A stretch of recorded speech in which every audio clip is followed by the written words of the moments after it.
प्यारे बच्चों, आज आप लोगों को हम अपने ब्रह्मांड के बारे में बताने जा रहे हैं, जिसमें सबसे पहले जो बहुत सारे ग्रह हैं हमारे, है ना, उनके बारे में आपको डिटेल्स बताने जा रहे हैं। तो सबसे पहले हम जानते हैं कि ग्रहों की संख्या कितनी है। ग्रहों की संख्या हमारे ब्रह्मांड में पहले 9 थी। कितनी थी? 9।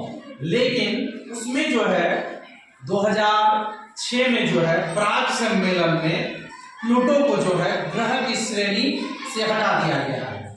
प्लूटो को जो है ग्रह की श्रेणी से हटा दिया गया है। अब कुल ग्रहों की संख्या जो है 8 है। कितनी है? 8 है।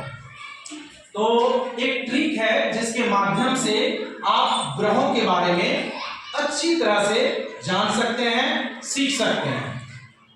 एक ट्रिक जो हम बता रहे हैं आप लोगों के सामने, ये है एम-वैम-जेसन। ये एक ऐसा ट्रिक है जिससे आप क्रमबद्ध तरीके से ग्रहों का नाम जान सकते हैं और उसको सीख सकते हैं। और इससे संबंधित यानी सौर मंडल में ग्रहों से संबंधित जो भी क्वेश्चन होगा आप उसका उत्तर बखूबी दे सकते हैं। तो चलिए जानते हैं सौरी ग्रह और उसके परिवार के बारे में और ग्रह के बारे में। तो ये है सूर्य, ये आप लोगों को दिखाई दे रहा है। ये है सूर्य, जिसको हम लोग इंग्लिश में जानते ही हैं कि सन कहते हैं। क्या कहते हैं? सन कहते हैं। ये है सन यानी सोलर सिस्टम है। और इसमें जो ग्रहों का संख्या है शॉर्ट में हम लिखे हैं इंग्लिश में M वैम, VEM वैम, J sun.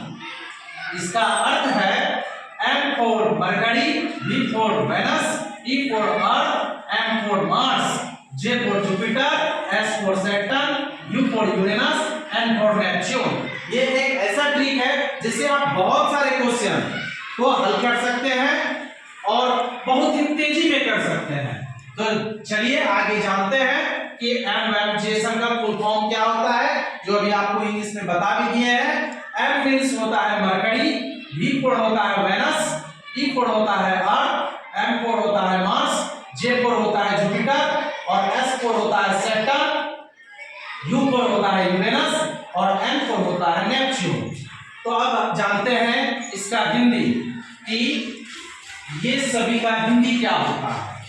Mercury, M for mercury बताए थे, जिसका अर्थ होता है बुध ग्रह। क्या होता है? बुध ग्रह। क्या होता है? बुध ग्रह। बुध ग्रह। V फॉर होता है वेनस, जिसका अर्थ होता है शुक्र ग्रह।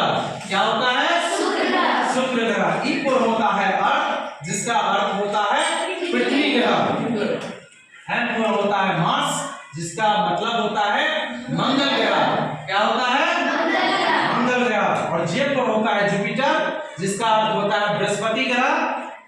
और S फॉर होता है सैटर्न, सैटर्न मीन्स होता है शनि ग्रह। U फॉर होता है यूरेनस, जिसका अर्थ होता है अरुण ग्रह। और N फॉर होता है नेपच्यून, मतलब होता है वरुण ग्रह। अरुण ग्रह के बारे में बताए थे ना? Yes sir. अभी बताए थे? Yes sir. यूरेनस और नेपच्यून, नेपच्यून मीन्स होता है वरुण ग्रह। चलिए अब आगे जानते हैं कि इससे संबंधित क्वेश्चन को हम लोग कैसे हल कर सकते हैं। ठीक है, तो आप देख रहे हैं एम वैम। ये जो एम और वैम तक है, इसको हम लोग कहते हैं आंतरिक ग्रह। क्या कहते हैं? या सूर्य से सबसे नजदीक का ये चारों ग्रह है, इसीलिए इसको आंतरिक ग्रह में रखा गया है, जिसको हम लोग बोलते हैं इंटरनल प्लैनेट्स। क्या बोलते हैं? Internal planets. आंतरिक ग्रह कहते हैं जिसको हम लोग बोलते हैं इंटरनल प्लैनेट्स। और जेसन को कहते हैं बाह्य ग्रह। क्या कहते हैं? बाह्य ग्रह। इसका अर्थ होता है एक्सटर्नल प्लैनेट्स। इंग्लिश में हम लोग क्या कहेंगे? External planets. आंतरिक ग्रह और बाह्य ग्रह। अब क्वेश्चन आएगा कि सूर्य से सबसे नजदीक का ग्रह कौन सा है, तो हम बताएंगे M for mercury, M for mercury. इसलिए कि ट्रिक में पहला वर्ड M है, पहला वर्ड M है। इसका मतलब है कि सूर्य से सबसे नजदीक का ग्रह मरकरी है, अर्थात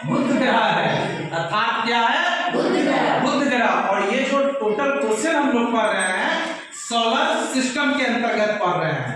किसके अंतर्गत पढ़ रहे हैं? सोलर सिस्टम के अंतर्गत पढ़ रहे हैं। कोई दिक्कत किसी को? समझ में आ रहा है? अब क्वेश्चन आएगा कि सूर्य से सबसे दूर का ग्रह कौन सा है? सूर्य से सबसे दूर का ग्रह कौन सा है? तो देखिए इस ट्रिक में सबसे अंत में एन है। एन का मतलब होता है नेपच्यून। एन का मतलब क्या होता है? नेपच्यून। क्वेश्चन बन जाएगा? बनेगा ना? उसके बाद अगर क्वेश्चन पूछ दें कि सूर्य से चौथा नंबर का ग्रह कौन सा है, तो हम बताएंगे एम। चौथा नंबर में एम आ रहा है ना? तो एम का मतलब हो गया मार्स ग्रह। मार्स मीन्स मंगल ग्रह। मार्स मीन्स मंगल ग्रह। क्वेश्चन पूछेंगे सूर्य से दूरी के अनुसार सातवां सबसे बड़ा ग्रह कौन सा है? मतलब दूरी के अनुसार सातवां ग्रह कौन है? तो बताएंगे सातवां ग्रह में कौन है? यूरेनस। कौन सा है? यूरेनस का अर्थ यहाँ देखिए क्या है? अरुण ग्रह। क्या है? अरुण ग्रह। समझ में आ रहा है? किसी को कोई प्रॉब्लम है? दिक्कत नहीं ना है? चलिए बहुत अच्छी बात है। आगे हम इससे संबंधित बहुत सारे क्वेश्चन पे आप लोगों के साथ चर्चा करेंगे, आप लोगों को बताएंगे। चलो थोड़ा सही बच्चों लोग